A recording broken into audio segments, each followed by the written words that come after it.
everyone. Happy Wednesday. Today is May 27th, 2020.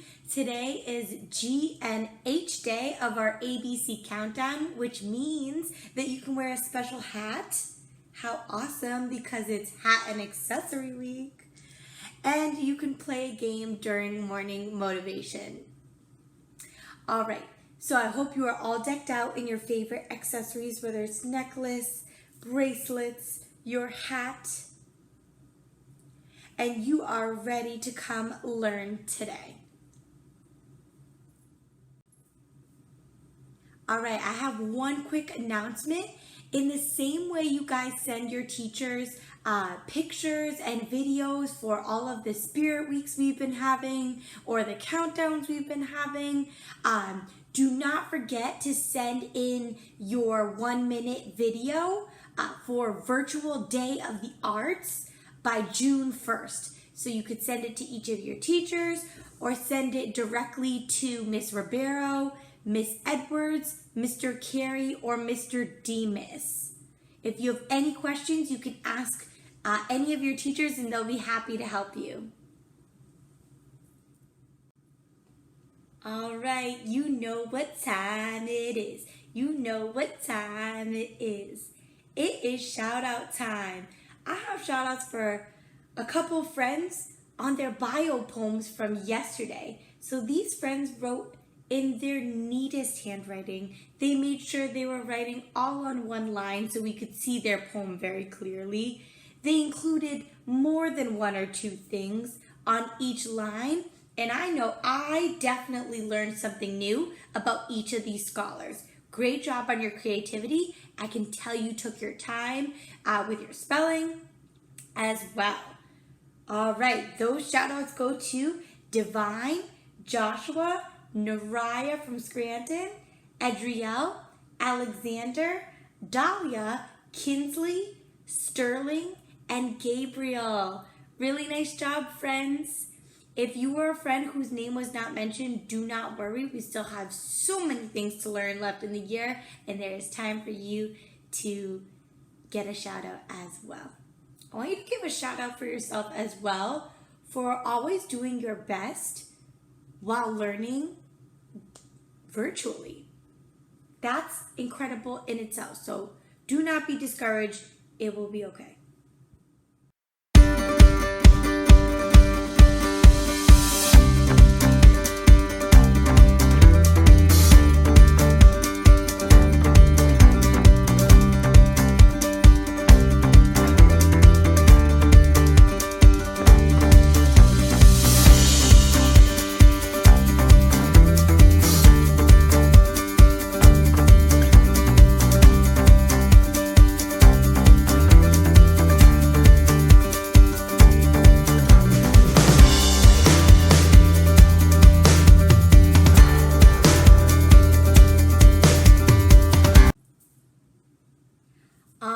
Little loves, we are closing out poetry with a challenge. I thought to myself, this will be a great way to close out because they've been doing such an amazing job with all the different types of poems they've been given.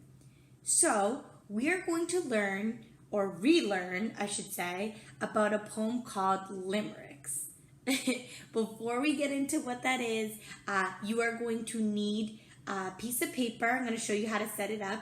If you printed from the Google Drive, it is already set up, so you're going to need that. It should look like this. It's called a limerick organizer. And you're going to need your pencil.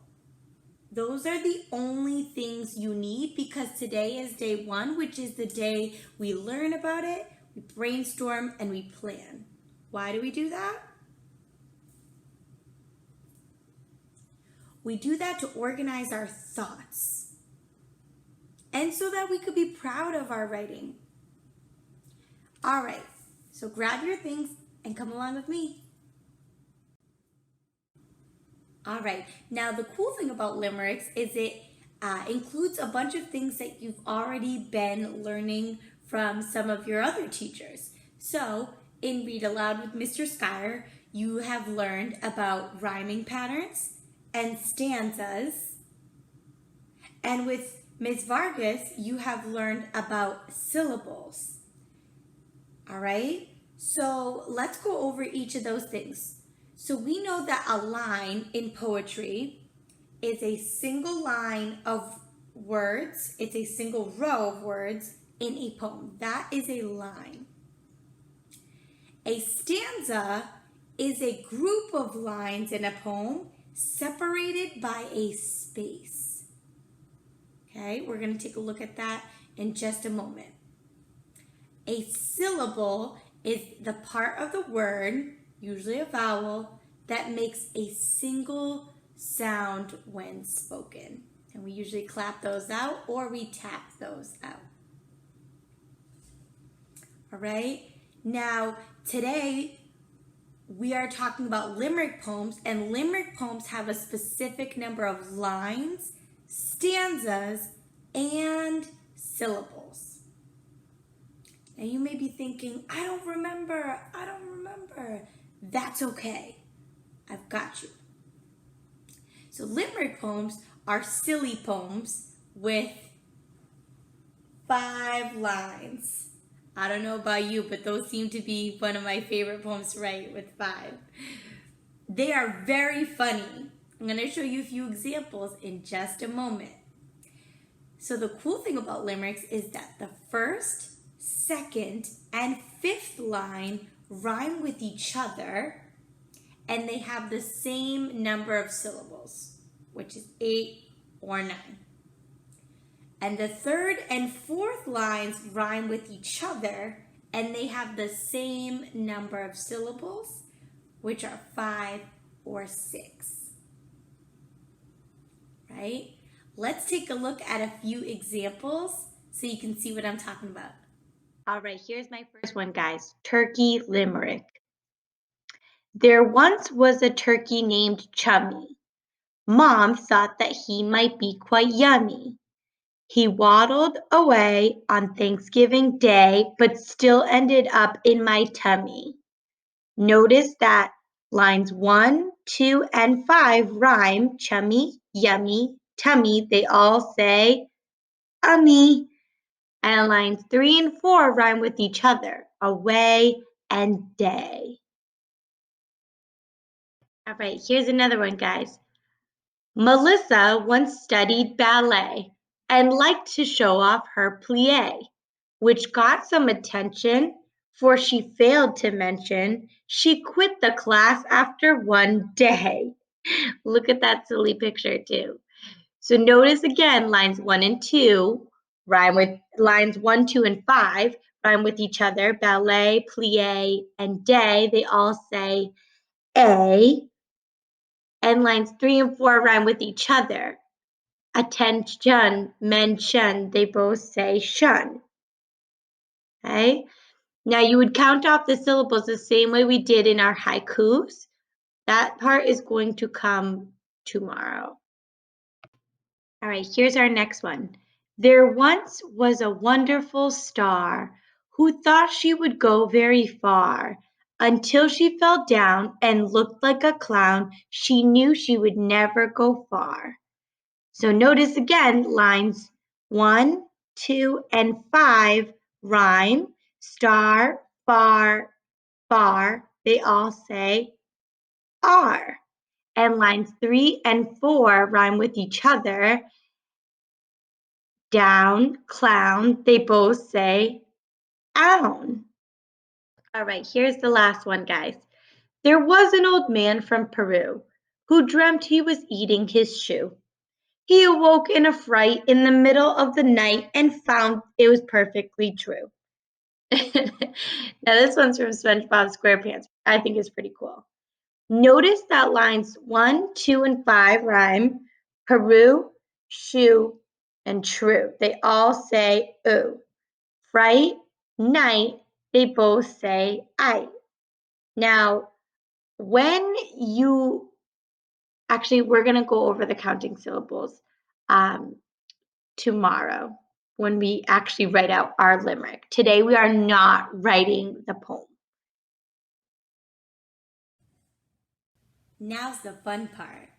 All right, so you're going to take out your limerick organizer, you're going to take out your pencil, and we are going to choose our idea or our topic first. When you choose a rhyming word, you want to make sure it connects to your topic. So you want to feel really good about your topic. Some ideas for topics are on the limerick organizer, and those are animals, colors, friends, food, sports, or school. All right? So I want you to think, what do you want to write about? And it doesn't have to be something true either. This could be fiction.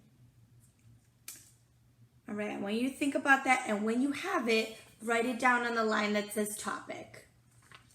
So I'm going to write mine down, and you're going to write yours.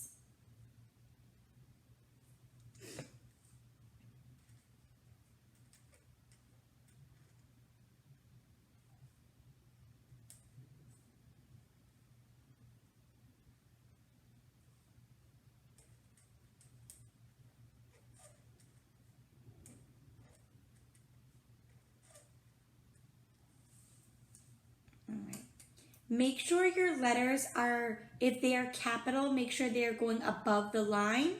If they are tall but not capital, make sure they're still going above the line. And if they're letters that fall, make sure they're falling beneath the line.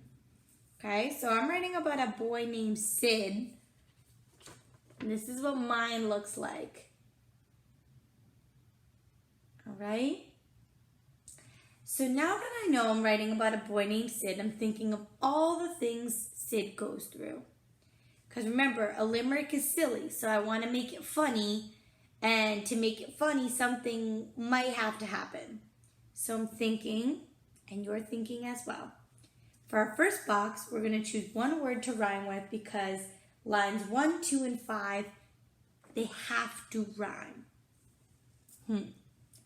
So I know my first line is going to include his name, which is common for a limerick. It usually includes the name. So what rhymes with Sid? When you've got it, plan it on your fingers.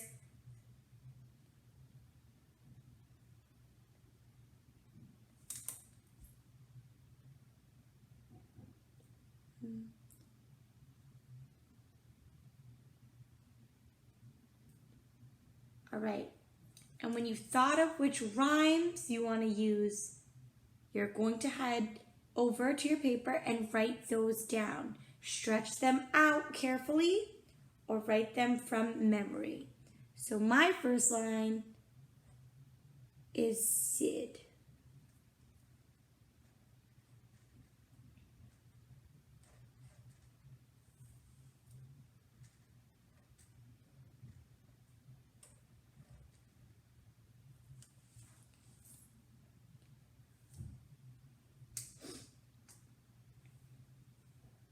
And when you're done, put your pencil down.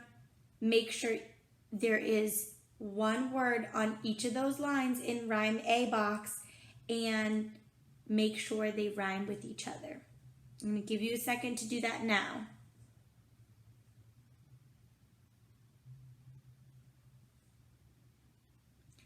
All right, I'm going to read mine. Sid, did, kid. They all say id. Yep. All right. So we are all set with rhyme A. Okay. If you need a little more time, that's okay. You are not writing any sentences. This is just our brainstorm and our plan for tomorrow. Now for rhyme B, you're going to choose a different word to rhyme with because lines 3 and 4 rhyme with each other. So again, go back to your topic and think about what you want your person or a character or whatever you're writing about to go through.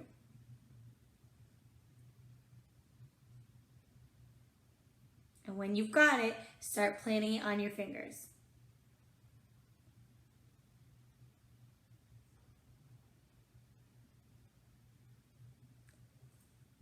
When you've got it, you know what to do.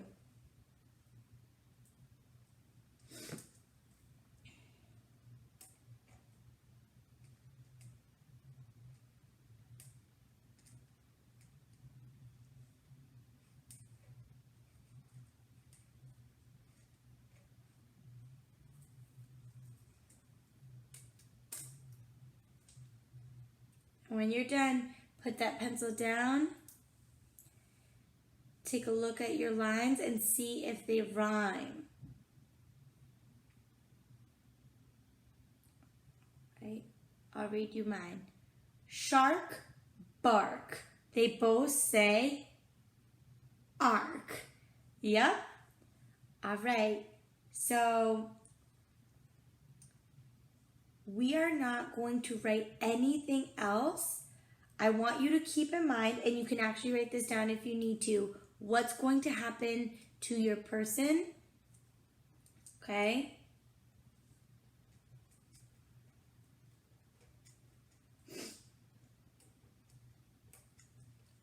Just jot down some notes.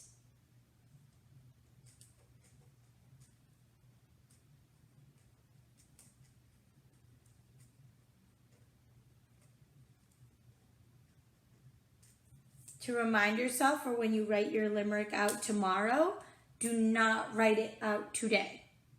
And when you finish, you're going to upload it onto Seesaw, but it should look like this. These are my notes for when I write it out tomorrow with these rhymes, because I'm going to have to make sure about the syllable count. Don't worry, we will focus on that tomorrow. All right, everyone, that is all for today. Tomorrow is Inside Out and Joke Day. I'm so excited to see what you come up with for that. Again, don't forget to send us those pictures and videos in your hats and accessories, but also your Day of the Arts videos. All right, have a great day, everyone.